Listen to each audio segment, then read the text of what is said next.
On a clear night over the Arabian Sea, Air India Flight 171, a Boeing 787 Dreamliner, cruised smoothly from Dubai to Mumbai. Suddenly, a cascade of cockpit alerts shattered the calm. The left engine faltered, then died. Moments later, the right engine failed too, leaving the pilots in a powerless glider. The crew, trained for emergencies, faced a scenario their manuals barely covered: total engine failure at 36,000 feet over open ocean. Desperately, they worked through checklists, trying to restart the engines. Nothing worked. The Dreamliner, once a marvel of technology, was now silent, descending fast. Passengers sensed something was wrong as the cabin grew eerily quiet and the descent steepened. The crew tried to maintain calm, but tension was unmistakable. The pilots declared an emergency, fighting to control a plane whose systems were failing in ways no one expected. In those final moments, they battled not just a mechanical failure, but a web of hidden flaws built into the aircraft itself. The tragedy that followed was not just a technical failure, it was the result of years of overlooked warnings and flawed decisions. Air India 171's end was a stark reminder. Even the most advanced machines are only as safe as the people and processes behind them.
Consequences. Air India 171's fate was sealed by a system that failed at every level. When both engines failed, a small propeller called the ram air turbine, or RAT, deployed from the Dreamliner's fuselage. The RAT is the aircraft's last resort power source, generating just enough electricity and hydraulic pressure to keep basic controls and instruments alive. Its appearance is a clear sign of total power loss, a dire emergency.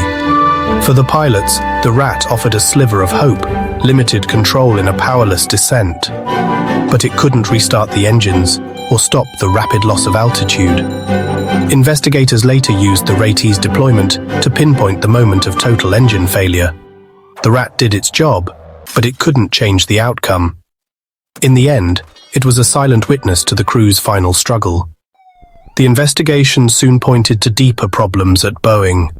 Whistleblowers described a culture where speed and cost-cutting trumped safety, and warnings about faulty parts were ignored. Inexperienced workers were pressured to sign off on incomplete work, while regulators allowed Boeing to police itself. The drive to compete with Airbus led to a fragmented supply chain and eroded oversight. Air India 171's tragedy exposed the true cost of putting profit before safety. The crash sent shockwaves through aviation, grounding Dreamliners worldwide and shaking public trust. Boeing pledged reforms, redesigning faulty parts, tightening inspections, and promising a renewed focus on safety. Regulators faced calls for stricter oversight and less reliance on manufacturer self-certification. For victims' families, only real, lasting change will suffice. The legacy of Air India 171 is a warning. Safety must always come before speed or profit. Rebuilding trust means more than technical fixes. It demands a culture that values every life above all else. Only then can the skies truly be safe again.